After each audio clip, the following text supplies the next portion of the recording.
Belle aimed her camera out the window, catching the peach on the giant blue "Welcome to Georgia" sign for her vlog.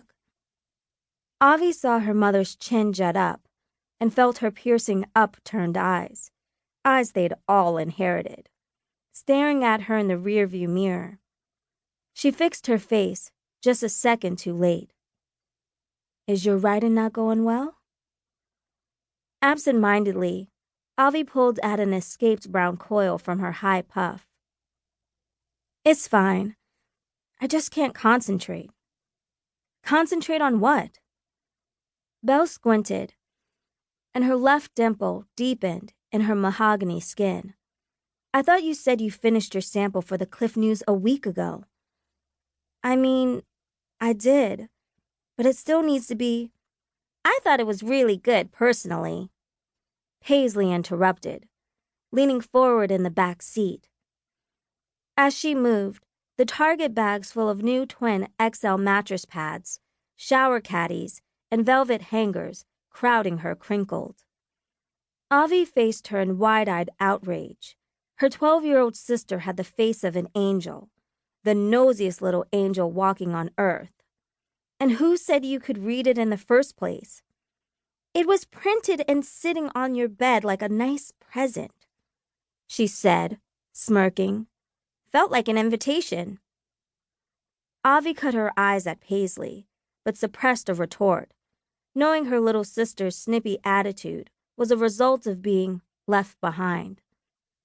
She remembered feeling like that when Belle left for her freshman year at Briarcliff Prep 3 years ago. And again, last year, when the twins Mo and EJ prepped to leave for Preston Academy, Briarcliff's brother school. Maryland had seemed dull in comparison, and Avi desperately wanted to be in Georgia with her older siblings then. She'd yearned to experience the sisterhood and embrace experiences her mother bragged about having at her alma mater. More than anything, Avi wanted to step foot on Briarcliff's campus and see what all the hype was about. But her fairy tale was beginning to fade.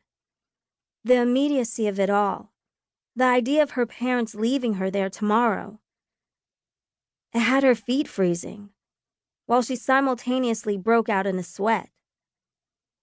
She pushed the edge of her clear-rimmed frames up the bridge of her nose with one hand and fanned her pits with the other.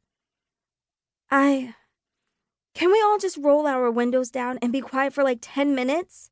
No, honey.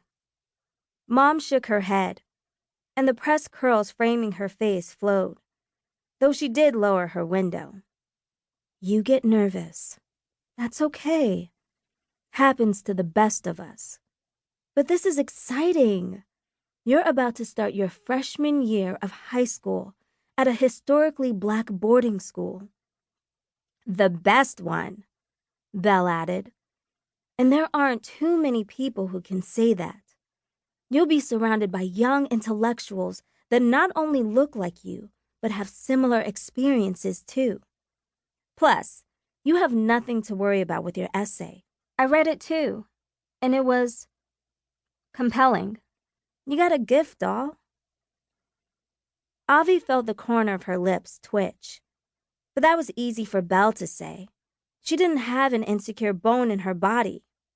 You even convinced Auntie Shar to send Kai, Paisley said. I did not, Avi said, glaring back at the little brat this time. Kai talked to Mo and EJ about Preston and convinced Godmommy Shar himself. Preston was his choice. And Briarcliff was yours, her mom said pointedly. Avi was sick of being the topic of discussion, so she did what she always did to evade unwanted attention, allow her sister to talk about herself. Belle, what was your top school other than Spelman and Southern U? Belle's soft brown eyes lit. Either NCAD or Hampton. I haven't really narrowed it to 3, but Spelman's my priority. At the sound of her collegiate alma mater, their mom reached over to give Belle's full cheek a stroke. And the double majors in dance and what? She asked, picking up Avi's slack. Dance performance and choreography.